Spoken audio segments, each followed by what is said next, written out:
ইরানের ৩টি পারমাণবিক স্থাপনায় যুক্তরাষ্ট্রের হামলায় মার্কিন B-2 বোমারু বিমান অংশ নিয়েছে। নাম প্রকাশ না করার শর্তে রয়টার্সকে এই তথ্য জানান একজন মার্কিন কর্মকর্তা।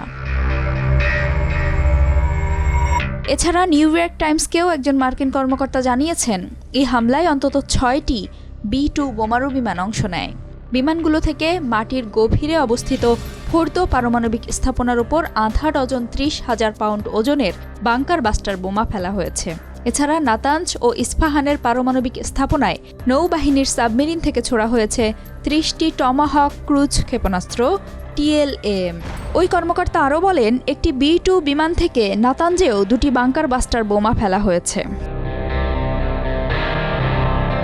হামলার পর ট্রাম্প ঘোষণা দেন, মার্কিন সামরিক বাহিনী ইরানে প্রধান ৩ পারমাণবিক স্থাপনায় অত্যন্ত সফল হামলা চালিয়েছে।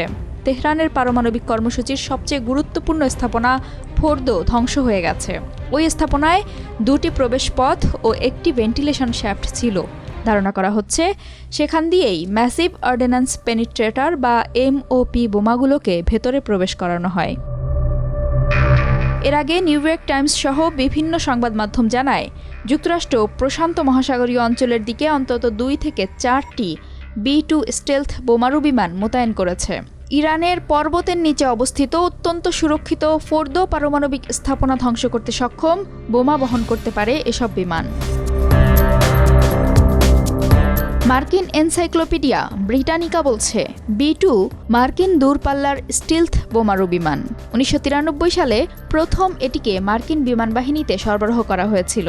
এটি নির্মাণ এবং রক্ষণাবেক্ষণ করার দায়িত্বে রয়েছে নর্থরপ গ্রুম্যান কর্পোরেশন। ছোট আকৃতির বিমানটি অভ্যন্তরীণভাবে প্রায় ৪০,০০০ পাউন্ড বা ১৮,০০০ কেজি অস্ত্র বহন করতে পারে। বোমারু বিমানটি মাত্র ২ জন ক্রু, পাইলট এবং মিশন কমান্ডার উড়াতে সক্ষম। বিশ্বের সবচেয়ে দামি বিমানটির প্রতিটির দাম $২ বিলিয়ন বেশি। এর রয়েছে এমন গোপন সামরিক প্রযুক্তি যা যানবাহন বা ক্ষেপণাস্ত্রকে শত্রুর কাছে প্রায় অদৃশ্য করে তোলে। ফাঁকি দিতে পারে রাডার বা অন্যান্য ইলেকট্রনিক শনাক্তকরণ প্রযুক্তিও।